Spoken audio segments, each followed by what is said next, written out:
करते हैं आपकी वर्कशीट नंबर 18। तो पहले आप लोग इसे अच्छे से लेबल कर लेंगे, क्लास, अपना नाम, अपने टीचर का नाम, डेट और सब्जेक्ट आप लोग लिख लेंगे।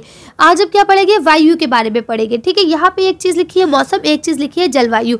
इन दोनों चीज़ों में अंतर होता है। मौसम हर वक्त हर समय चेंज हो सकता है, लेकिन जलवायु बहुत लंबे समय के बाद ही चेंज होती है, लगभग कम से कम 25 से 30 साल बाद चेंज होती है। ठीक है, तो अब आप देख सकते हैं यह लिखा है किसी एक नियमित स्थल की नियमित समय पर वायुमंडलीय स्थिति को मौसम कहते हैं। यानी एक स्थान पर इस एक टाइम के लिए जो वहाँ पे उस वक्त का माहौल होता है, जलवायु होती है, वायुमंडल कैसा है उस वक्त का, उसको ही आप मौसम कहते हैं।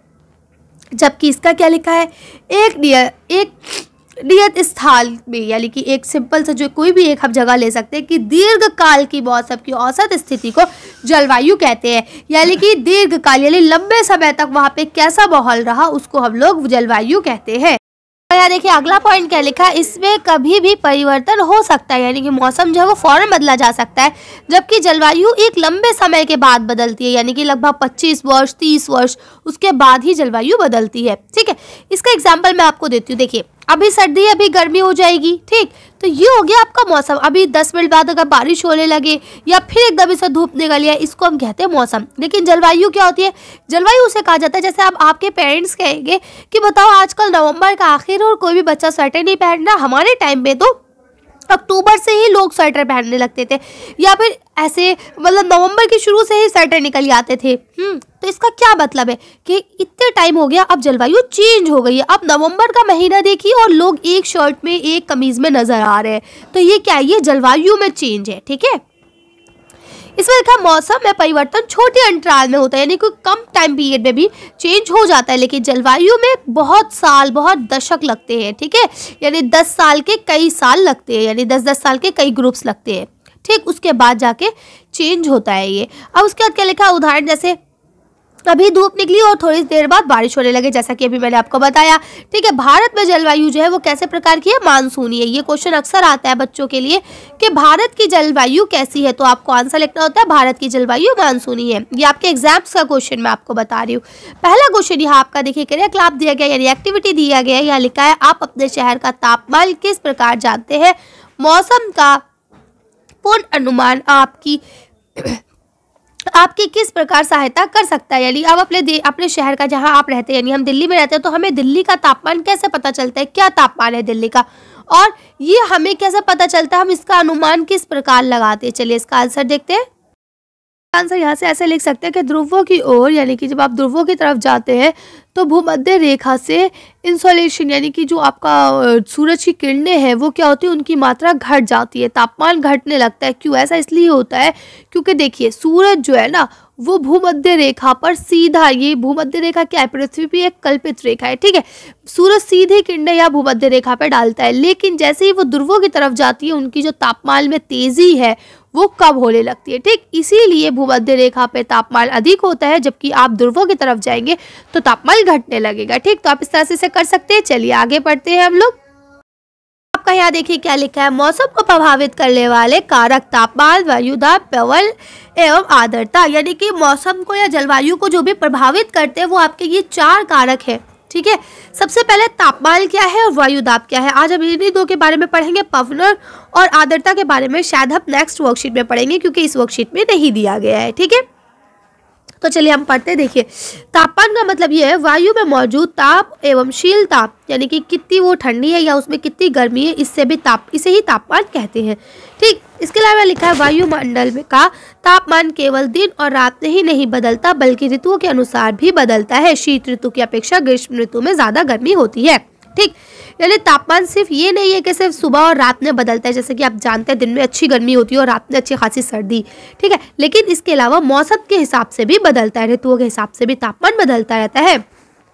तापमान एक महत्वपूर्ण कारक है जो तापमान के वितरण को प्रभावित करता है। सूर्य से आने वाली वह ऊर्जा जिसे पृथ्वी रोक लेती है, यानी कि वो किरणें, उसे आतापन कहते हैं। ठीक है, यानी जो सूरज से अंदर आई और पृथ्वी के अंदर तो आ गई, लेकिन पृथ्वी उन्हें वापस नहीं जाने देती ओजोन लेयर की वजह से, वही आपकी आतापन कहलाती है। जो हमारे पृथ्वी में वो रेज अच्छी होती है, वो उसकी गर्मी को बराबर बनाए रखती है। तो उसके बाद लिखा है आतापन। सूर्य की मात्रा भूमध्य रेखा यानी सूर्य ताप की जो मात्रा है वो भूमध्य रेखा से ध्रुवों की ओर घटती जाती है। जैसा कि आप जानते हैं सूरज यहाँ पे है तो सेंट्रल में ज़्यादा गर्मी होगी। जैसे जैसे सूरज की किरणें धीरे होती जाएंगी, जो ध्रुवों पे जाएंगी, तो वैसे वैसे उसकी तापमान में कमी भी आती जाएगी, उसकी गर्मी भी हल्की होती जाएगी। ठीक है, आगे क्या लिखा है, हाँ, तो इस तरह से घटती जाती है, इसीलिए तापमान उसी प्रकार घटता जाता है। इसी कारण ध्रुवों पर ध्रुव जो मतलब पृथ्वी की जो ध्रुव है, ये दो आपके ध्रुव कहलाते हैं ना, ये ऊपर वाला उत्तरी ध्रुव और नीचे वाला दक्षिणी ध्रुव। ठीक है, ये आपका पूरी तरह से बर्फ से ढका हुआ है। यही कारण है इसके बर्फ से ढके होने के। यदि पृथ्वी का तापमान अत्यधिक बढ़ जाता है तो ये इतनी गर्म हो जाएगी कि ये कुछ फसलें नहीं उग पाएंगी। अगर ये बढ़ जाती है तो यहाँ पे फसलें भी नहीं उग सकती, इतना गर्म हो जाएगा फिर ये। क्या लिखा है आपका, गांव की अपेक्षा शहरों का तापमान अधिक होता है, यानी कि गांव में तापमान कम रहता है जबकि शहरों में अधिक होता है। क्यों? क्योंकि शहरों में जनसंख्या अधिक है, वाहन, फैक्ट्रियां और अन्य काम जो है ईंधन के बहुत ज्यादा होते हैं, जिसकी वजह से धुआं निकलता है, गर्मी पैदा होती है। इसीलिए आप देखेंगे कि गाँव में अगर आप जाएंगे तो आजकल वहाँ पे आपको स्वेटर भी पहनना पड़ सकता है और वहाँ पे सर्दी भी अच्छी खासी होगी। लोग आपको धूप सेकते हुए भी नजर आएंगे कि भाई हम धूप में बैठे हैं। लेकिन आपको शहरों में अभी तक ऐसा कोई नहीं दिखा होगा जो ये कहे कि हम धूप सेक रहे हैं या हमने स्वेटर पहना। क्यों? क्योंकि शहरों में लोग बहुत ज्यादा है। हम जो सांस लेते हैं ना, इसकी भी बहुत ज्यादा गर्मी होती है। आप देखें एक रूम में एक इंसान अकेला सो रहा हो, वहाँ सर्दी ज्यादा लगेगी, और अगर उसी रूम में 8-10 लोग एक साथ सो रहे हो तो वहां पे गर्मी हो जाती है। क्योंकि जो हम सांस लेते हैं हमारे जिस्म की भी गर्मी होती है, जो कि आपके एरिया के टेम्परेचर को बढ़ा देता। तभी देखिए यहाँ इन्होंने बोला कि वहाँ पे जनसंख्या भी अधिक है ना, अधिक जनसंख्या होगी तो अधिक तापमान भी हो जाएगा वहाँ पे। ठीक, तो आप लोग इस तरह से इसे कर सकते हैं। अब देखिए यहाँ तापमान को नापने का बताया गया कि इसका उपयोग हम तापमान नापने के लिए करते हैं, इसको हम थर्मोमीटर कहते हैं। ठीक है, इसकी जो डिग्री होती है वो आपका क्या होता है, आपके सेल्सिग्रेड में होती है, सेल्सियस है ना, सेंटीग्रेड, सेल्सियस भी बोलते हैं और सेंटीग्रेड भी बोलते हैं।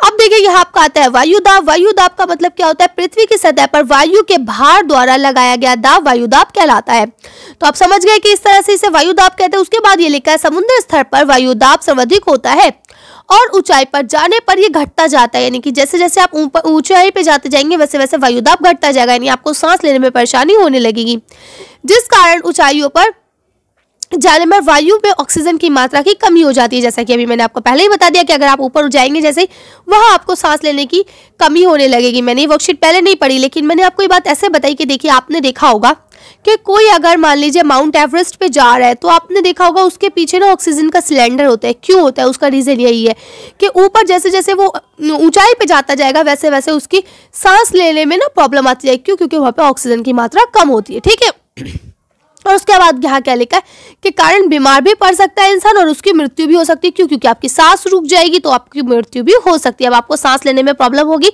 तो आपकी मृत्यु हो सकती है। ठीक है, पर्वतारोही यानी कि देखिए आगे ना पर्वतारोही यानी पर्वत का चढ़ना, इसी कारण के साथ अपना ऑक्सीजन सिलेंडर लेके जाते हैं। लीजिए जो एग्जाम्पल मैं दे रही हूँ वो यहाँ अपने आप ही आया जा रहा है। ठीक है, तो आप ये कर सकते हैं आसानी से। अब देखिए यहाँ वायुदाब को नापने के लिए जो यूज किया जाता है उसको हम वायुदाब मापी कहते हैं और इसका उपयोग वायुदाब को नापने के लिए किया जा सकता है। ठीक, अब यहाँ लिखा है अगले सप्ताह के तापमान को लिखिए, यानी कि अगले हफ्ते में जो जो तापमान होगा, आज क्या है, कल क्या है, परसों क्या है, पूरा आपको लिखना है और उसमें परिवर्तन का एक नोट लिखना है कि किसमें कितना परिवर्तन आया। ये काम आप लोग स्वयं करेंगे। ठीक, चलिए अगला यहाँ आपको क्या दिया गया देखिए। फिर इसी तरह से ये सारे आपके वायुदाब के ही आपको कारण दिए गए कि वायुदाब एक क्षैतिज वितरण किसी स्थान पर उपस्थित वायु के ताप द्वारा प्रभावित होता है, यानी कि वहां पे क्या वायु है, किस तरह से है, उससे ही ये आपका प्रभावित होता है। अधिक तापमान वाले क्षेत्र में वायु गर्म होकर ऊपर उठती है। ठीक, यानी जहां देखिए हमेशा याद रखिए जो चीज भारी होगी वो चीज नीचे रहेगी और जो चीज हल्की होगी वो ऊपर जाएगी। ठीक है, गर्म हवा होती है इसलिए वो ऊपर उठ जाती है। ठीक है, और अगर ठंडी हवा होगी तो वो भारी होती है इसीलिए देखिए वो नीचे रहती है। ठीक है, तो इस चीज का आप हमेशा ख्याल रखेंगे कि गर्म हवाएं जो है वो हल्की होती है जबकि ठंडी हवाएं भारी होती है। तो इस तरह से आप लोग इसे पूरा पढ़ लेंगे। अगर कोई चीज समझ में नहीं आती है तो आप इस वर्कशीट को दोबारा देखेंगे। इसके अलावा इंग्लिश मीडियम की भी वर्कशीट अपलोड है, अगर आप लोग चाहे तो उसको भी आप देख सकते हैं। तो चलिए यहाँ अब हम आपके पहले क्वेश्चन को पढ़ते हैं कि आपका यहाँ पहला प्रश्न लिखा गया है कि भूमध्य रेखा, एक मिनट में कलर चेंज कर लूँ, यहाँ दिखेगा नहीं वरना, है ना। भूमध्य रेखा से ध्रुवों की तरफ जाने पर तापमान की मात्रा क्यों घटती है, यानी कि अगर हम भूमध्य रेखा पे है, ठीक है, भूमध्य रेखा से भूमध्य रेखा आपका जैसे पृथ्वी है, इसके सेंट्रल की जो रेखा हमने कल्पित रेखा बनाई है ये 0 डिग्री की होती है, इसे भूमध्य रेखा कहा जाता है, ठीक है। और ये आपका उत्तरी ध्रुव होता है, ये आपका दक्षिणी ध्रुव होता है। अब हम अगर भूमध्य रेखा से इस तरफ जा रहे हैं तो तापमान की जो मात्रा है, तापमान जो है वो क्यों घटता जाता है, यानी कि वो एरिया ठंडा क्यों होता जाता है। तो चलिए इसका आंसर देखते हैं ऐसा क्यों होता है।